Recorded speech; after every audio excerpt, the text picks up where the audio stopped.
Today I'm going to show you how to make an extra long finesse worm using 3 robo worms, a pair of scissors, and a lighter. First you're going to get the first worm, you're going to pick it up, and you're going to get the scissors. You're going to cut just the tip off where the worm shows it's flat, just the edge of the tip. That's all you need to cut off. Make sure you got a smooth, straight cut for on the end of it. On the second worm, you're going to take it, you're going to cut the tip off, just like the first one, but you're also going to work your way down to where the worm starts to get a little skinnier, and as it starts to get skinny, you don't want to let it get too skinny because you're going to have to match it up to another worm, but you want to cut it about right there, and you're done. So right now you got one worm that has its tip cut off. That's going to be the end of the bait. You got another worm that you just cut with the tip and the rear end of it cut off. That's going to be the middle of the bait. And you got your last worm, which you're going to take it, go from the top about a little, almost halfway down, turn it over, look for the skinny part where it starts to lose its thickness, cut it, and you're done. So alright, now that we got our pieces cut, we're going to take our top end and we're going to take our middle piece. We're going to look for the section that lines up even the best out of the two, that lines up pretty flush to each other. I find if the better they line up on the thickness, the better they're going to heat and hold. Once I do that, I grab the two ends that I'm going to heat and hold them up pretty evenly with each other, and then basic lighter.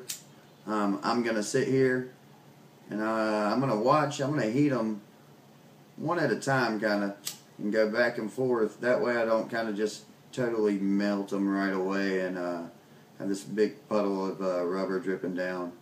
Once I get them to about where I feel that they're good, basically you just grab each end, you line it up, push them together, and you hold.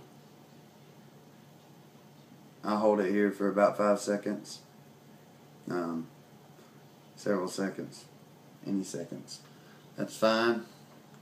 You got your first end. And pick the worm up. You're going to grab your long part, and you're going to sit here again. You're going to want to match it right here. These are a little too skinny for my preferences. I'm going to trim these a little to get it lined up. Just trim off, looking for about the same thickness on each one. That way, when I do heat them, they've got a better chance of that actual, once you melt them back, that it's going to be a lot firmer hold. Find if you don't get the thickness right, it does make a difference on how it bonds together. I think we're good here. So what we're going to do now is again line up the two underbelly sides, get them even, sit here, get them warm.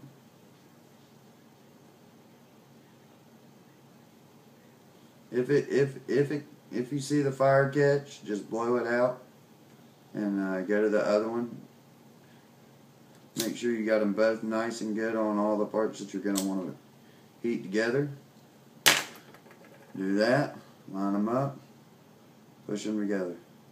Don't be afraid to push them firm, but once you push them together, try to keep it still as possible, that first part. It's going to make the difference on how firm the bond is. And we're done. Alright guys, well, that's it. Big worm compared to my hand and arm, pretty big. But you'll be surprised at the size of fish that will eat this on the lake. 6-inch fish will have no problem eating this in the summertime. Best way to fish it, drop shot, several techniques. Go over it in the article down below. So guys, cut your couple up, heat them up, and give it a try.